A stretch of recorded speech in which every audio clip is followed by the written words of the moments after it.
La prédestination semble jeter une ombre sur la liberté humaine. Si Dieu a décidé de toute éternité quelle serait notre destinée, cela laisse fortement à penser que nos libres choix ne sont que des simulacres de rôles prédéterminés. C'est comme si Dieu avait écrit pour nous le scénario de notre vie dans le béton et que nous ne faisions que suivre celui-ci. Pour saisir la relation déconcertante entre la prédestination et le libre arbitre, nous devons d'abord définir ce qu'est le libre arbitre. Or, cette définition fait elle-même l'objet de grands débats. En voici probablement la plus courante. Le libre arbitre constitue la capacité de faire des choix sans préjugés, inclinations et prédispositions. Pour que notre volonté soit libre, elle doit s'exercer avec neutralité, sans la moindre partialité. À première vue, cette réalité est très attrayante. Il ne doit s'y trouver aucun élément coercitif, intérieur ou extérieur. En y regardant de plus près, on y remarque toutefois deux problèmes sérieux. D'une part, si nous faisons nos choix selon un point de vue strictement neutre, sans inclination antérieure, c'est-à-dire que nous ne faisons des choix pour aucune raison, si nos choix n'ont aucune raison d'être, si nos choix sont entièrement spontanés, alors ceux-ci sont privés de tout sens moral. Si un choix se réalise tout simplement, s'il ne fait que survenir sans aucun fondement, nous ne pouvons le juger ni bon ni mauvais. Lorsque Dieu évalue nos choix, il s'intéresse à nos motivations. Considérons le cas de Joseph et de ses frères. Lorsque les frères de Joseph l'ont vendu en esclavage, la providence divine était à l'œuvre. Des années plus tard, quand Joseph a retrouvé ses frères en Égypte, il leur a déclaré « Vous aviez médité de me faire du mal. Dieu l'a changé en bien. » Ici, la motivation était le facteur décisif pour déterminer si le geste était bon ou mauvais. L'implication de Dieu sans le dilemme de Joseph était bonne. L'implication des frères était mauvaise. Si les frères de Joseph l'ont vendu en esclavage, il y avait une raison à cela. Leur motivation était mauvaise. Leur décision n'était ni spontanée ni neutre. Ils étaient jaloux de leurs frères. Leurs désirs impies les ont poussés à le vendre. D'autre part, cette perception courante pose un problème non pas tant moral que rationnel. À moins qu'un choix ne découle d'une inclination, d'un désir ou d'une motivation, comment est-il même possible de faire ce choix ? Si la volonté en cause est totalement neutre, pourquoi choisirait-elle la droite ou la gauche ? C'est un peu comme le problème auquel Alice s'est heurtée au pays des merveilles lorsqu'elle est arrivée à une fourche. Elle ignorait quelle voie emprunter. Elle a vu le chat souriant du Cheshire dans l'arbre et lui a demandé « Voudriez-vous me dire, s'il vous plaît, quel chemin je dois prendre pour m'en aller d'ici ?» Ce à quoi le chat a répondu « Cela dépend beaucoup de l'endroit où tu veux aller. » Alice a commencé à lui dire « Peu m'importe l'endroit. » Et le chat lui a alors affirmé « En ce cas, peu importe la route que tu prendras. » Considérons le dilemme d'Alice. En fait, 4 options se présentaient à elle. Elle aurait pu emprunter la route de gauche ou celle de droite. Elle aurait pu aussi choisir de rebrousser chemin. Ou encore, elle aurait pu rester sur place, indécise, jusqu'à sa mort. Pour faire un pas dans n'importe quelle direction, il lui aurait fallu avoir une raison ou une inclination en ce sens, qui dans ce cas correspondait à n'importe quelle direction la conduisant quelque part. Sans raison ni inclination antérieure, elle n'aurait pas d'autre option que de rester là ou de mourir sur place. On trouve une autre célèbre illustration du même problème dans l'histoire de l'âne à la volonté neutre. L'âne n'avait pas de désir antérieur ni de désir égaux par rapport à 2 directions. Son maître a mis un panier d'avoine à sa gauche et un panier de blé à sa droite. Si l'âne ne désirait ni l'avoine ni le blé, il ne choisirait ni l'un ni l'autre et mourrait de faim. S'il désirait autant l'avoine que le blé, il mourrait aussi de faim. Sa disposition égale le paralyserait. Il n'y aurait aucune motivation. Sans motivation, il n'y aurait aucun choix. Sans choix, il n'y aurait aucune nourriture. Sans nourriture, il ne tarderait pas à ne plus y avoir d'âne. Nous devons rejeter la théorie de la volonté neutre, non seulement parce qu'elle est irrationnelle, mais aussi parce que, comme nous le verrons, elle est radicalement contraire à la Bible. Des penseurs chrétiens nous ont fourni 2 très importantes définitions pour le libre arbitre. Considérons premièrement la définition que Jonathan Edwards nous propose sur son ouvrage classique The Freedom of the Will, Investigation sur le libre arbitre. Edwards définit la volonté comme l'esprit qui choisit. Avant de pouvoir faire des choix moraux, nous devons d'abord avoir une idée de ce que nous choisissons. Notre sélection repose ainsi sur ce que notre esprit approuve ou rejette. Notre compréhension des valeurs morales joue un rôle primordial dans notre prise de décision. Mon esprit façonne mes inclinations et mes motivations, de même que mes choix réels. Rappelons-nous que sans implication de l'esprit, le choix n'est fait pour aucune raison et sans raison. Il s'agit donc d'un acte arbitraire et moralement dépourvu de sens. L'instinct et le choix sont deux choses différentes. Considérons deuxièmement la définition du libre arbitre suivante. La capacité de choisir ce que nous voulons. Celle-ci repose sur le fondement important du désir humain. Avoir le libre arbitre revient à pouvoir choisir en fonction de nos désirs. Ici, le désir joue le rôle primordial consistant à procurer une motivation ou une raison de faire un choix. Et c'est ici que les choses se compliquent. Selon Edwards, l'être humain est non seulement libre de choisir ce qu'il désire, mais encore il doit choisir ce qu'il désire pour être capable de choisir en premier lieu. Voici ce que j'appelle la loi du choix selon Edwards. La volonté choisit toujours en fonction de sa plus forte inclination du moment. Cela signifie que tout choix est libre et que tout choix est déterminé. Je vous avais bien dit que les choses se corseraient. De dire à la fois que tout choix est libre et que tout choix est déterminé semble être une contradiction flagrante. C'est qu'ici le mot « déterminé » ne signifie pas qu'une force extérieure contraint la volonté. Il désigne plutôt la motivation ou le désir d'une personne. En gros, la loi en jeu est celle-ci. Nos désirs déterminent nos choix. Ceux-ci restent nôtres parce que ce sont nos propres désirs qui les motivent. Voilà ce que nous appelons l'autodétermination, à savoir l'essence même de la liberté. Réfléchissez un instant à vos propres choix. Comment et pourquoi les faites-vous ? En ce moment même, vous écoutez ce message. Pourquoi ? Avez-vous choisi d'écouter ce message parce que vous vous intéressez au sujet de la prédestination ? Vous désirez en apprendre plus sur ce sujet complexe ? Peut-être bien. Peut-être quelqu'un a-t-il insisté pour que vous écoutiez ce message ? Peut-être vous dites-vous « Je n'ai aucune envie d'écouter ce message et je m'y oblige pour répondre au désir de quelqu'un. Tout bien considéré, je ne choisirai jamais d'écouter ce message. » Il reste que si vous écoutez par sentiment du devoir accompli ou pour satisfaire à une exigence, vous avez dû néanmoins prendre la décision de satisfaire à cette exigence. Vous avez manifestement déterminé qu'il valait mieux pour vous de l'écouter que le contraire. J'en ai la certitude, sans quoi vous ne seriez pas en train de l'écouter. Toute décision que vous prenez, vous la prenez pour une raison. La prochaine fois que vous irez dans un endroit public et que vous y choisirez un siège, au théâtre, dans une classe, dans une église, demandez-vous pourquoi vous vous êtes assis là. Peut-être est-ce le seul siège disponible et vous préférez vous asseoir plutôt que de rester debout. Peut-être découvrez-vous qu'il émerge un schéma presque inconscient de vos décisions en la matière. Il se peut que vous découvriez que chaque fois que possible, vous vous assoyez vers l'avant ou vers l'arrière. Pourquoi ? Peut-être cela a-t-il rapport avec votre vue. Peut-être êtes-vous timide ou grégère. Il se peut que vous croyiez vous asseoir là pour aucune raison, mais la plus grande inclination que vous avez au moment d'en décider déterminera toujours le choix de votre siège. Il se peut que cette inclination ou le désir de ne pas marcher longtemps vous porte simplement à choisir le siège disponible le plus près de vous. La prise de décision est une affaire complexe du fait que les options qui s'offrent à nous sont souvent variées et nombreuses. Ajoutons-y le fait que nous sommes des créatures aux désirs nombreux et variés. Nous avons des motivations différentes et souvent même conflictuelles. Considérons la question des cornets de glace. Oh, ce que j'ai du mal à choisir un parfum de glace, je raffole les glaces. S'il est possible d'en être accro, ce doit être mon cas. J'ai au moins 6 kilos en trop et je suis certain qu'au moins 8 des kilos que je pèse me viennent de la consommation de glace. Celle-ci me prouve la validité de l'adage suivant. 1 seconde sur la langue, toute une vie sur les hanches. À cause des glaces, je dois m'acheter des chemises très amples.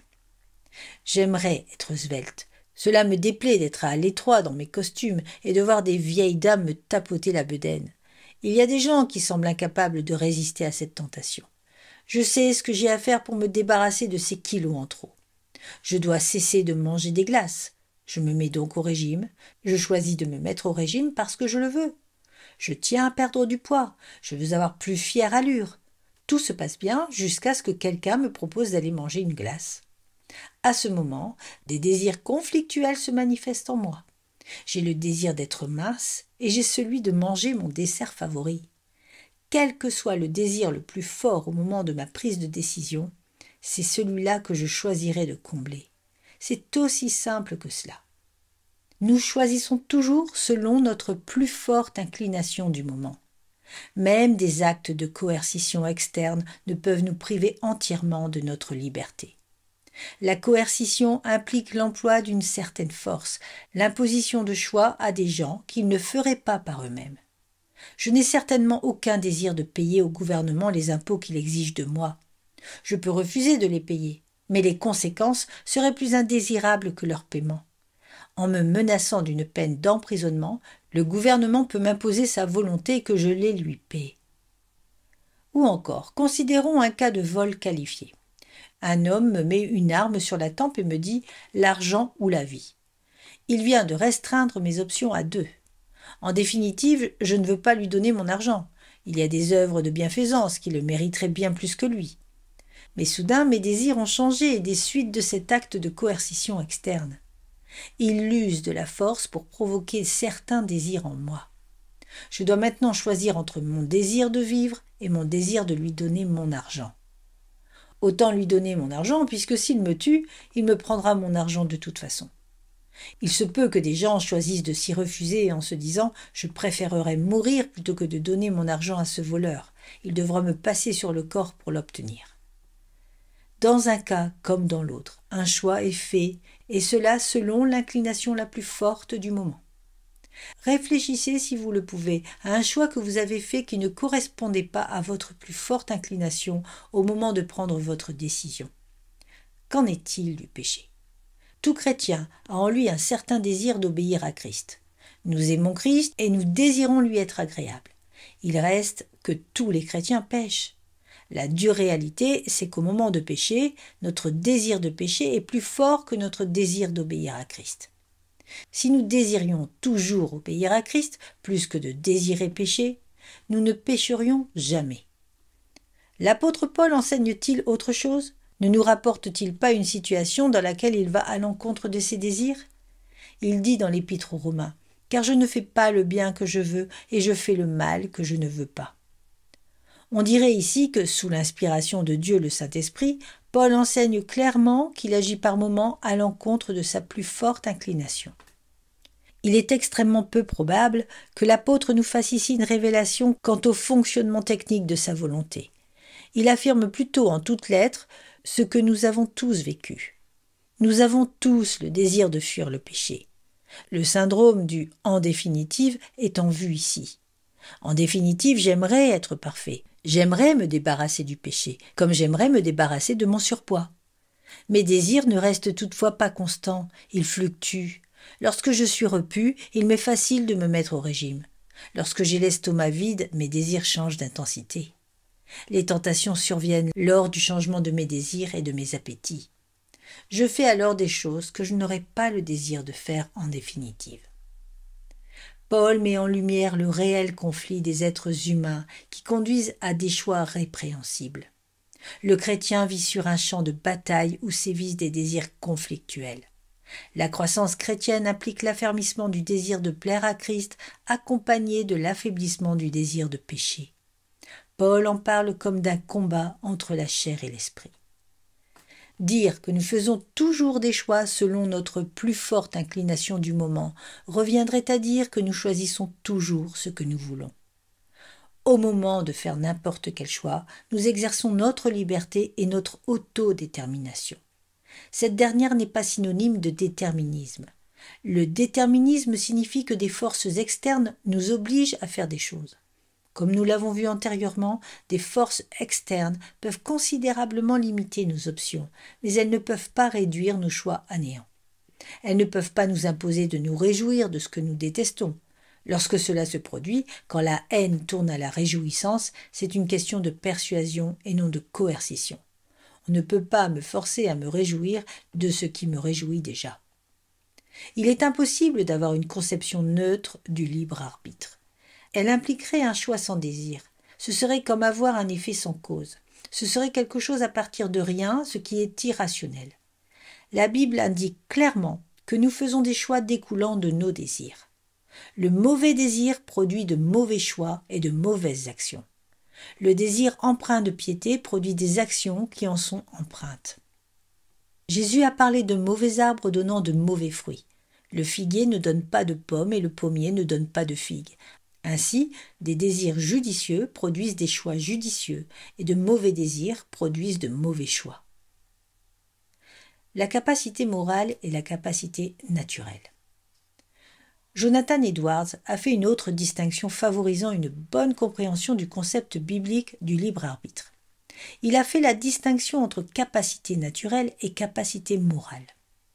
La capacité naturelle correspond au pouvoir que nous recevons en tant qu'être humain naturel. En ma qualité d'être humain, j'ai la capacité naturelle de penser, de marcher, de parler, de voir, d'entendre et surtout de faire des choix. Il me manque certaines capacités naturelles. D'autres créatures ont peut-être la capacité de voler sans l'aide de machines. Je ne possède pas cette capacité naturelle.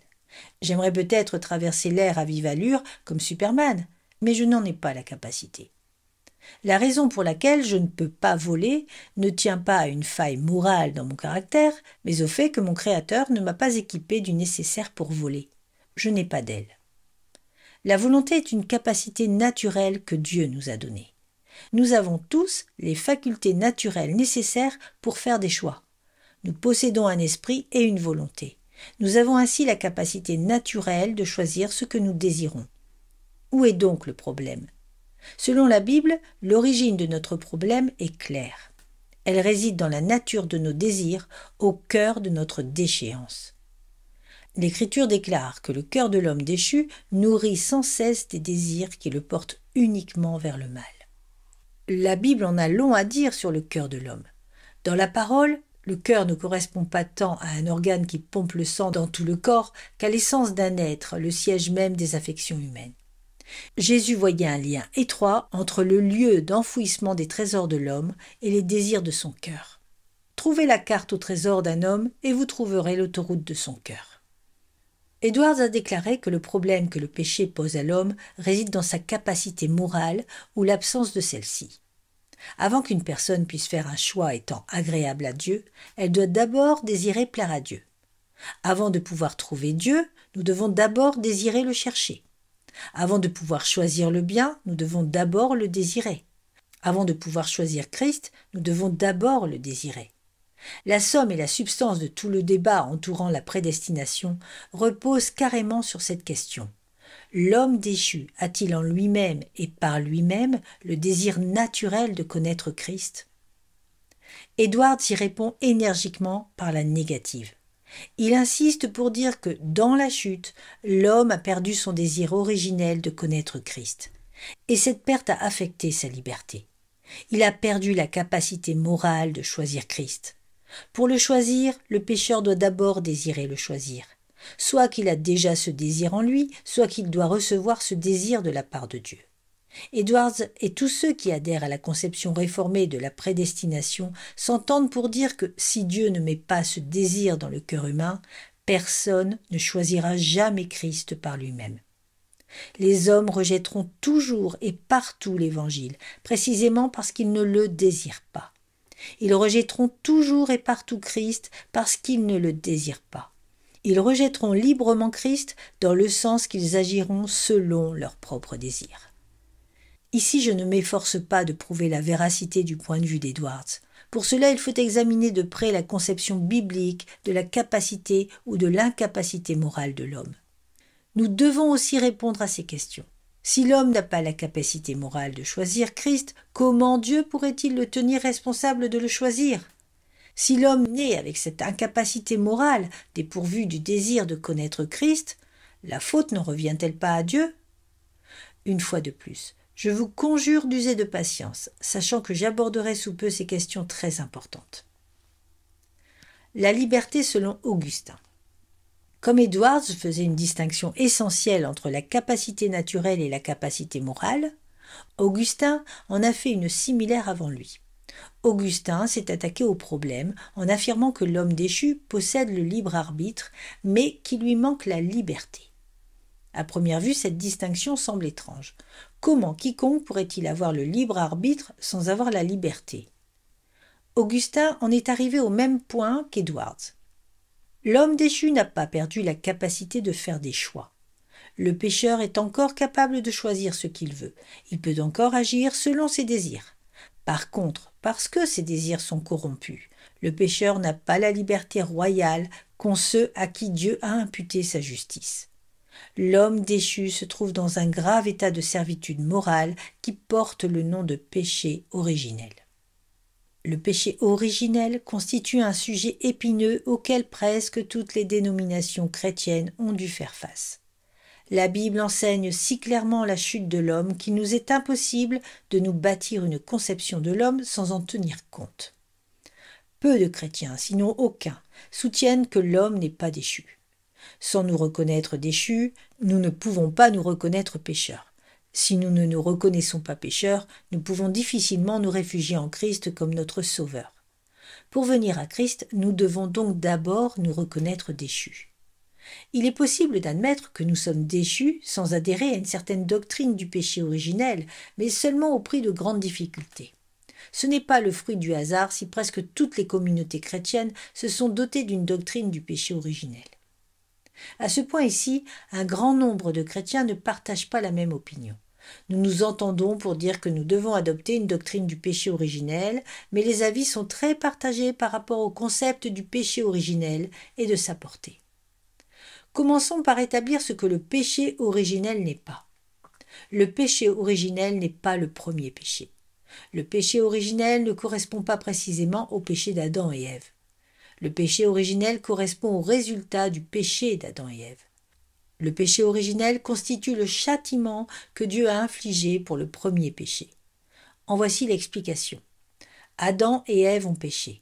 C'est le premier péché. En conséquence de leur péché, l'humanité a sombré dans la déchéance. La nature humaine a connu une chute morale.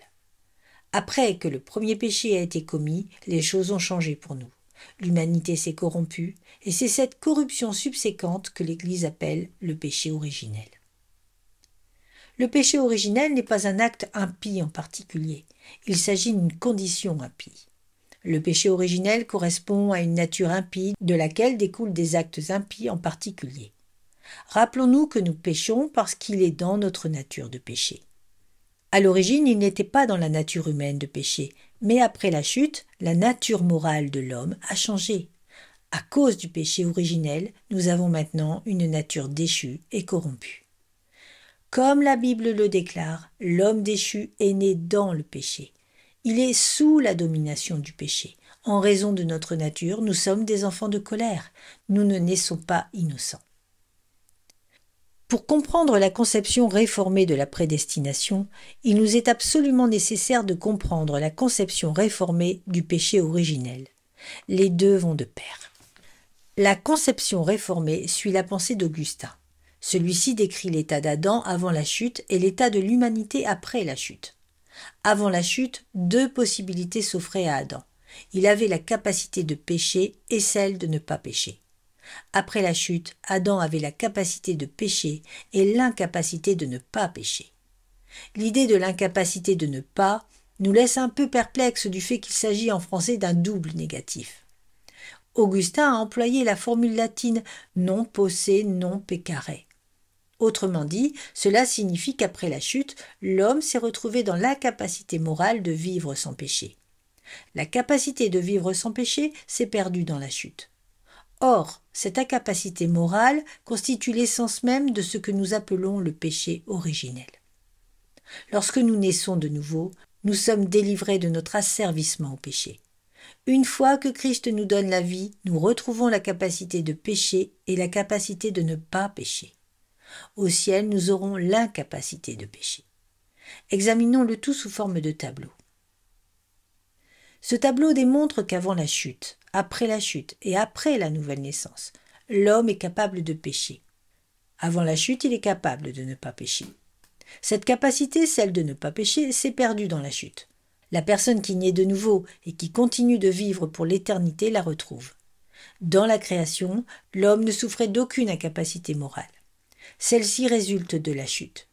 Pour dire les choses autrement, avant la chute, l'homme était capable de s'empêcher de pécher. Après la chute, l'homme n'est plus capable de s'en empêcher.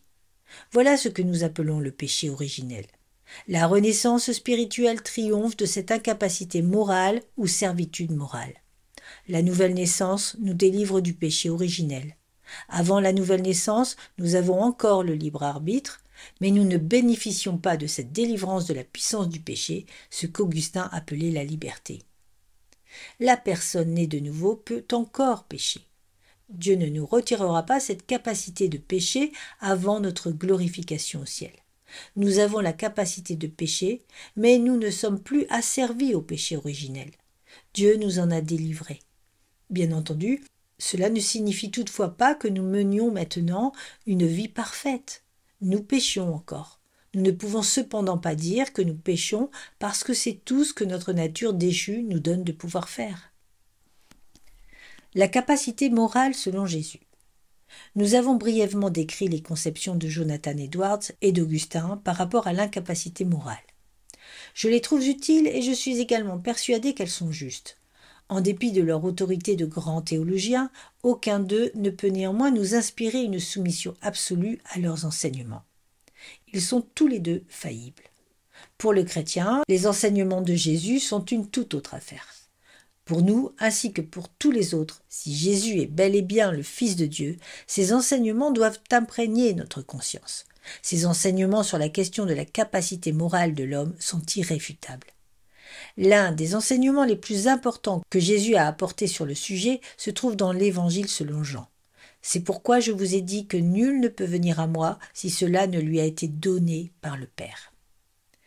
Examinons ce verset de près.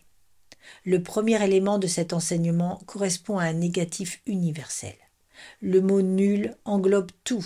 Il ne permet aucune exception, sinon celle que Jésus y ajoute lui-même. Ensuite vient le mot crucial peu, qui évoque la capacité et non la permission.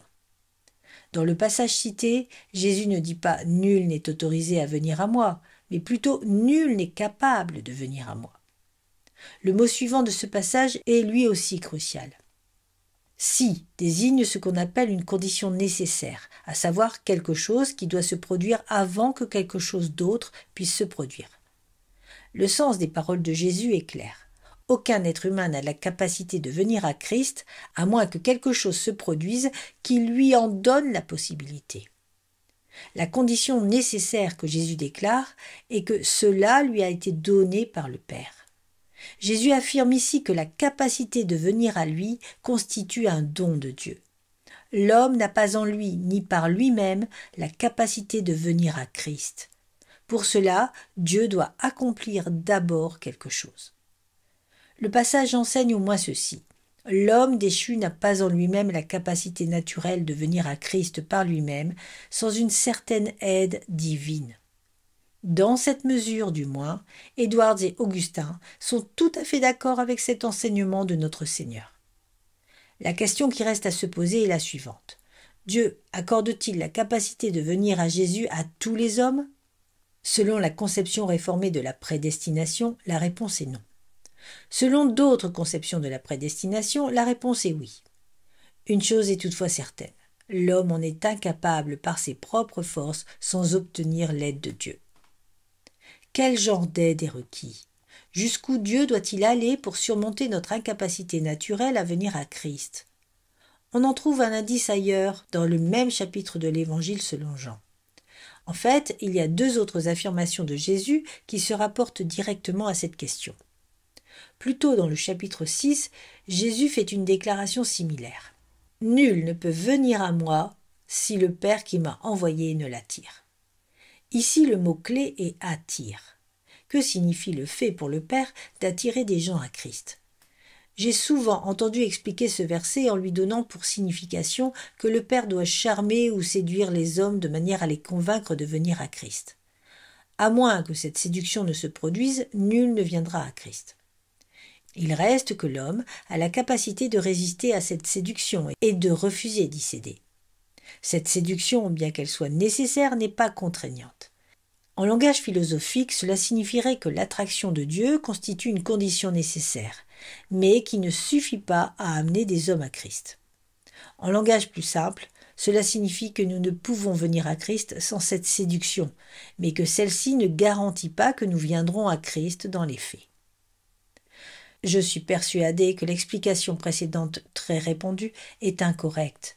Elle va à l'encontre de la Bible, plus particulièrement de la signification biblique du mot « attire ».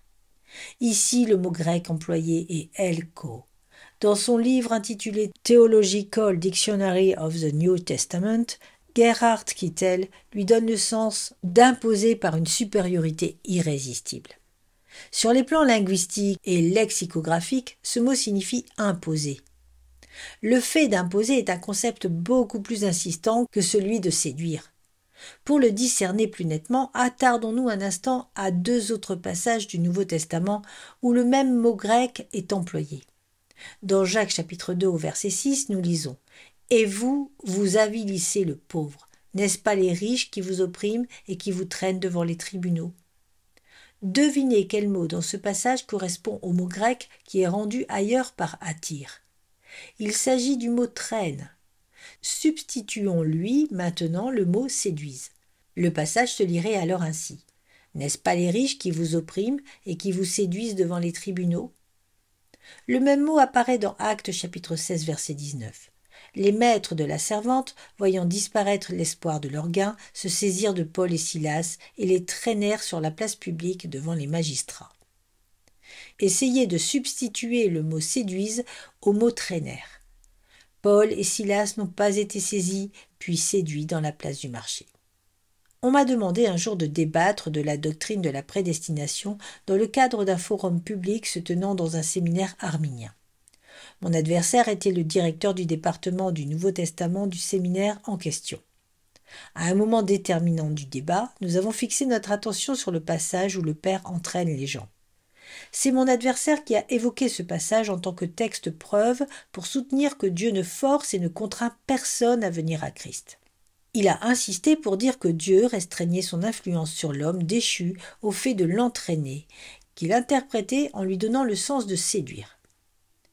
À ce moment-là, dans le débat, j'ai vite évoqué Kittel et les autres passages du Nouveau Testament qui traduisent le verbe par « entraîner ». J'étais certain d'avoir eu le dessus sur mon adversaire. J'étais convaincu qu'il s'était heurté à une difficulté insoluble par rapport à sa propre position.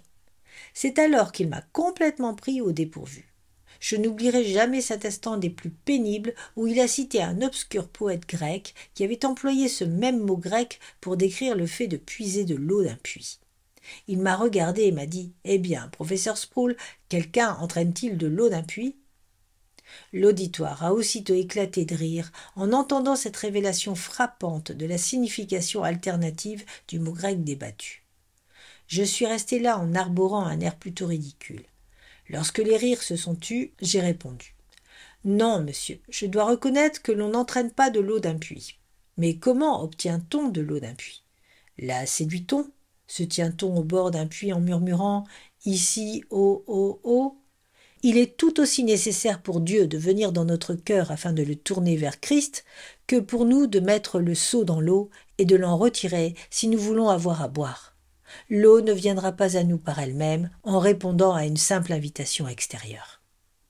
Aussi cruciaux que puissent être ces passages de l'Évangile selon Jean, ils ne surpassent pas en importance les autres enseignements de Jésus dans le même Évangile qui portent sur l'incapacité morale de l'homme. Je repense à la fameuse discussion que Jésus a eue avec Nicodème dans Jean 3. Jésus lui a affirmé « En vérité, je te le dis, si un homme ne naît de nouveau, il ne peut voir le royaume de Dieu. » 2 versets plus loin, Jésus revient sur cet enseignement. « En vérité, je te le dis, si un homme ne naît d'eau et d'esprit, il ne peut entrer dans le royaume de Dieu. » Ici encore, nous tombons sur le mot-clé « si ». Jésus énonce avec insistance un préalable nécessaire à tout être humain voulant voir le royaume de Dieu et y entrer. Ce préalable correspond à la renaissance spirituelle. La conception réformée de la prédestination nous enseigne qu'avant qu'une personne puisse choisir Christ, son cœur doit d'abord être transformé. Elle doit naître de nouveau. Selon les conceptions non réformées, les personnes déchues doivent d'abord choisir Christ puis renaître. Nous trouvons ici des gens non régénérés qui voient le royaume de Dieu et y entrent. Dès l'instant où une personne reçoit Christ, elle se retrouve dans le royaume. Elle ne croit pas d'abord, puis on renaît et l'on entre alors dans le royaume. Comment un homme peut-il choisir un royaume qu'il ne voit pas? Comment un homme peut-il entrer dans le royaume sans renaître en premier lieu? Jésus a indiqué à Nicodème qu'il devait naître de l'esprit. Nicodème vivait encore alors selon la chair. Or, la chair n'engendre que la chair. Selon Jésus, la chair ne sert à rien.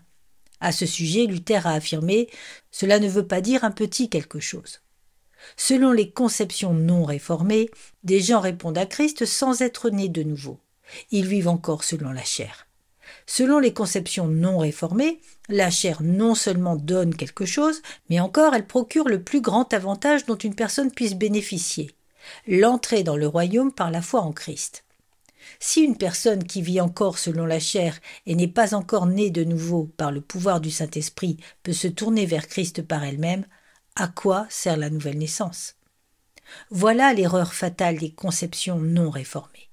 Les gens qui les entretiennent négligent de prendre au sérieux l'incapacité morale de l'homme, l'impotence morale de la chair. La théologie réformée a permis ces éléments clés la maxime suivante: la régénération précède la foi. Notre nature est tellement corrompue et le pouvoir du péché est tellement grand qu'à moins que Dieu accomplisse une œuvre surnaturelle dans notre âme, nous ne choisirons jamais Christ. Nous ne croyons pas dans le but de naître de nouveau. Nous naissons de nouveau dans le but de pouvoir croire. Il est ironique que, dans le même chapitre et contexte dans lequel notre Seigneur enseigne la nécessité absolue de la renaissance pour même voir le royaume, à plus forte raison le choisir, ceux qui entretiennent des conceptions non réformées trouvent un de leurs principaux textes preuve pour soutenir le fait que l'homme déchu retient une parcelle de capacité de choisir Christ. Il s'agit de Jean 3,16. Car Dieu a tant aimé le monde qu'il a donné son Fils afin que quiconque croit en lui ne périsse point, mais qu'il ait la vie éternelle. Qu'est-ce que ce fameux verset enseigne au sujet de la capacité de l'homme déchu de choisir Christ? En un mot, rien. Les personnes non réformées soutiennent que ce verset enseigne que tout le monde a en eux-mêmes le pouvoir d'accepter ou de rejeter Christ. Un examen attentif de ce verset nous révèle toutefois qu'il ne nous enseigne rien de la sorte. Il nous enseigne plutôt que quiconque croit en Christ sera sauvé. Quiconque fait A, croit, recevra B, la vie éternelle. Ce verset ne dit rien, absolument rien, sur qui croira un jour. Il ne dit rien au sujet de la capacité morale naturelle de l'homme déchu. Les personnes réformées et non réformées s'entendent tout à fait pour dire que ceux qui croient seront tous sauvés. Elles ne s'entendent absolument pas quant à savoir qui a la capacité de croire. Il se peut que certains répondent à cela « Ok, ce verset n'enseigne pas explicitement que les hommes déchus ont la capacité de choisir Christ sans d'abord renaître, mais il l'enseigne implicitement. » Je ne suis pas prêt à reconnaître que ce verset laisse même entendre pareille chose. Cependant, même si c'était le cas, cela ne changerait rien au débat. Pourquoi pas? Selon notre règle d'interprétation de la Bible, nous devons toujours subordonner les implications tirées de la Bible aux enseignements explicites de la Bible. Nous ne devons jamais, au grand jamais, inverser les choses de manière à subordonner les enseignements explicites de la Bible à de possibles implications tirées de la Bible. Tant les penseurs réformés que les penseurs non réformés adhèrent à cette règle. Si Jean 3,16 impliquait la capacité humaine naturelle chez les hommes déchus de choisir Christ, l'enseignement explicite contraire de Jésus annulerait cette implication. Nous avons déjà démontré que Jésus a enseigné explicitement et sans ambiguïté qu'aucun homme n'a la capacité de venir à lui à moins que Dieu fasse le nécessaire pour la lui procurer, c'est-à-dire l'attirer à lui. L'homme déchu est chair. Dans la chair, il ne peut rien faire pour être agréable à Dieu. À ce sujet, Paul déclare « Car l'affection de la chair est inimitié contre Dieu, parce qu'elle ne se soumet pas à la loi de Dieu et qu'elle ne le peut même pas. Or, ceux qui vivent selon la chair ne sauraient plaire à Dieu. » Nous nous demandons alors, qui sont ceux qui vivent selon la chair ? Paul poursuit en déclarant « Pour vous, vous ne vivez pas selon la chair, mais selon l'esprit, si du moins l'esprit de Dieu habite en vous. » Le mot-clé ici est « si », ce qui distingue ceux qui vivent selon la chair de ceux qui vivent selon l'esprit. C'est que le Saint-Esprit habite en ces derniers. Dieu le Saint-Esprit n'habite en personne n'étant pas né de nouveau.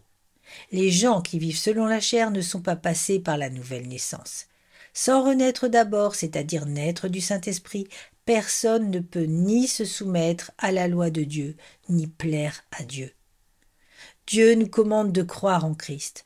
Ceux qui choisissent Christ lui sont agréables. Si les gens non régénérés pouvaient choisir Christ, ils pourraient se soumettre à au moins un des commandements de Dieu, et ils pourraient accomplir au moins une chose étant agréable à Dieu.